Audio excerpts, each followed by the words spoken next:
Ladies and gentlemen, I take pride in introducing the greatest show on earth.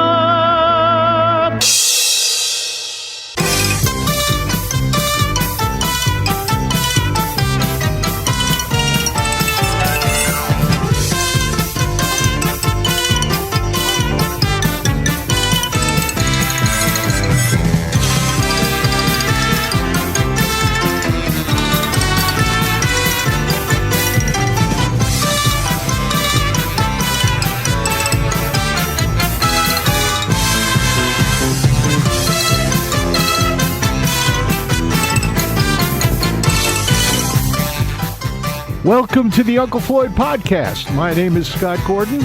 Uncle Floyd Vivino and I join up for this podcast to discuss our time with the Uncle Floyd Show, music, theater, nightclubs, carnivals, circus, amusement parks, burlesque, and all things showbiz from our combined industry experience of over 120 years through the past 7 decades.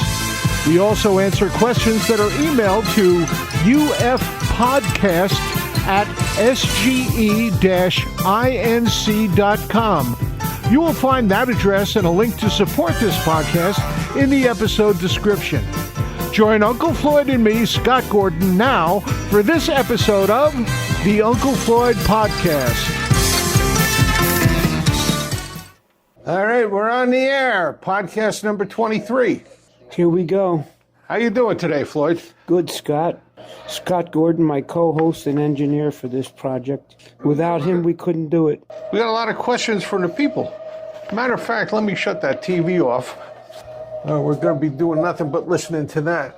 Finding a remote for that thing is a trick in itself. I never know where it is around here. There it is. Mute.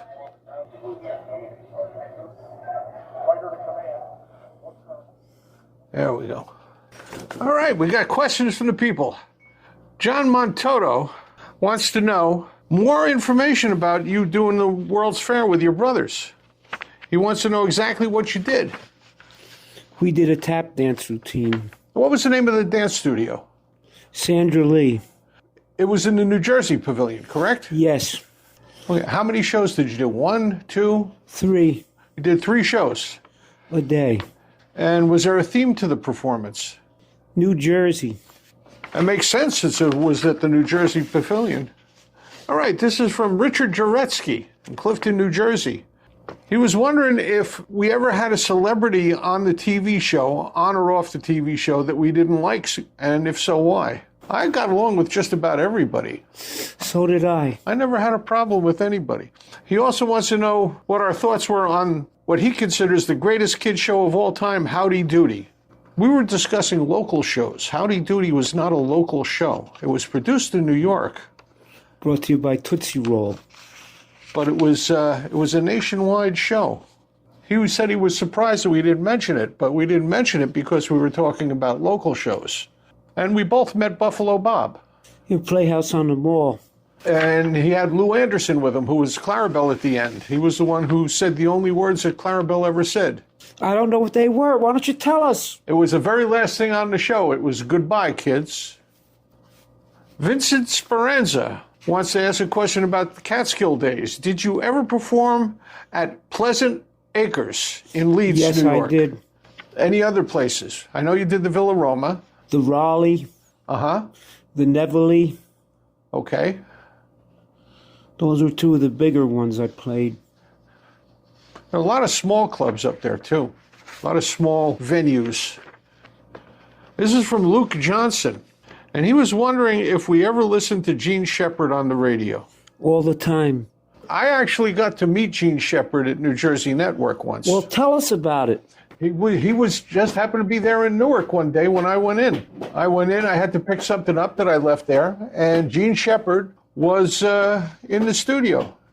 He came in, he was hanging around. He was doing some show called Gene Shepard's Roads or something like that. He was driving around New Jersey. Did Gene Shepard inspire you in any way? Not really. He did inspire me. I remember in about 1964 or 65. Although I listened to Schwartz, Bruner, and the other one. Flick. Flick. Flick Schwarzenbrunner. His three buddies on the show. It was like 1964 or 65. I was Limelight. I was staying at a friend's house, and he was doing a show from the Limelight. It was a Saturday night, and he was playing a jaw harp.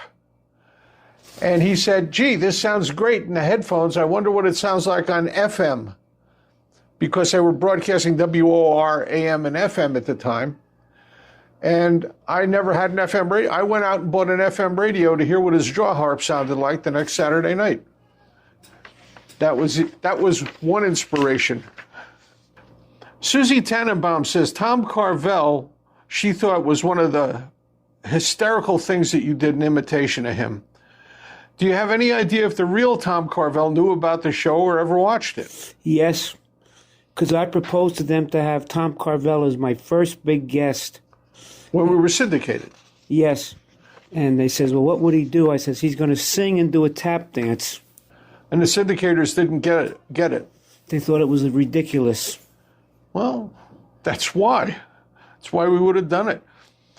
She also wants to know, was there anything that we did on the syndicated version of the show that we hadn't been able to do on the local show? No. My memory is we were more restricted on the syndicated show than we were on any of the local versions. That's right. They stopped us from doing certain things. And here's a very, very interesting question from Alec Dinwoody. He wants to know, who would win in a fight, Bones Boy or Oogie? Bones Boy. Why do you think so? She's got more arms than Oogie. That's a very good point. It's an extremely good point. David Fox, he has a couple of questions again. He says, what were the first records you bought, and where did you get them? I bought them in Midland Park in a junk shop. What were they? You remember what they were?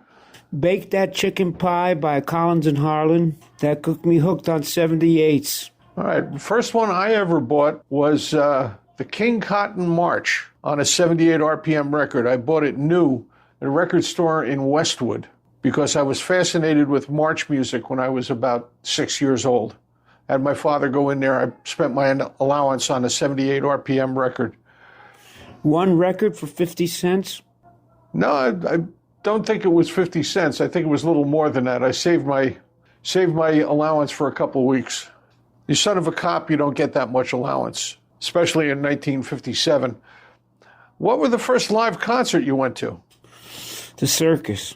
Does that qualify as a concert? That qualifies as a show. That's a spectacular. That's not just a concert, but a music concert. Jay and the Americans. Where did you see Jay and the Americans? We booked them at our high school in the auditorium. That was interesting. First concert I ever went to was it was a doo-wop group. I don't remember the name of the group. It was a local group. They were doing a concert at the local at Mawa High School. And what was the first TV show you remember that had an influence on you? Chuck McCann. Chuck was a great guy. I got a chance to meet him and become somewhat friendly with him near the end of his life. Well, tell us what it was. It was at the book signing. The book signing. It wasn't just a signing. It was the introduction of his book. He introduced the book at a convention center in Secaucus. There was a big show there, and I went in there and I talked to him, and I said to him, "Hi, I'm Scott Gordon from the Uncle Floyd Show." And he goes, "The Uncle Floyd Show? I know about that show."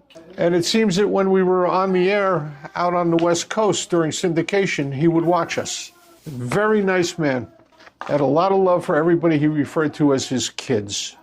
Even though we were only a couple of years younger than him. Yeah, we were not that much younger than him at all.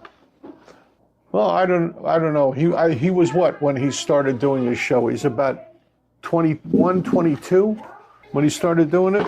Yep. And at the time, we were like... Maybe a little older. Yeah, we were like about 10 or 12, I think, when he was doing the show, if I'm not mistaken. I'm not sure. Let's remind the people that they can send questions in like we just had. You just got to send them to ufpodcast@sge-inc.com, ufpodcast-@sge-inc.com, and get to me, and I print them out and we read them here and answer your questions. Anything else you want to say to the people, Floyd, before we close out? Thank you from the bottom of my heart for finding us again this week and every week here on the 23 weeks now. On a show they said wouldn't last. They also said that about the Tuesday night. This was the Uncle Floyd Show, where we show clips of the show and talk about them. Had a bunch of good stuff this week. We had a restaurant sketch. We had Anita the Sun Goddess. Sounds like I missed a good one. And we had a billionaire sketch. Was that the one with Frank Nastasi in it? No, it was not the one with Frank Nastasi in it, but it was the one with Jerry in it, your brother. He come off the bench and helped because we didn't have enough people. Well, Charlie, who usually did the character that you saw from the back in that sketch, he was playing another character in the sketch, so we needed a body. So Charlie did the dialogue, but Jerry did the movement. He did a good job. All right, so Floyd, say goodbye to the folks. Goodbye, folks, and thanks again, once again, for tuning in and finding us every Tuesday night in this podcast. And here on the podcast, anytime you want to listen to it, just go to your favorite podcast app. Well, if you're listening to it, you found us already, so you're all set. Tuesday at 8, we have a date. Tuesday at 8, we have a date for This Was the Uncle Floyd Show. And keep your eye on the podcast subscription, and you'll know when the next one of these comes up. They'll let you know. And if you want to tell your friends how to get here, just tell them to go to unclefloyd.podbean.com. That's PODBEAN.com. And if you want to send us an email with a question, just send it to ufpodcast@sge-inc.com. And it gets right to me, and I bring it over here, read to Floyd. We answer your questions about the show or anything about show business. Any part of show business, we'll be glad to answer. Very good. All right. So, see everybody next time. At Tuesday, we have a date.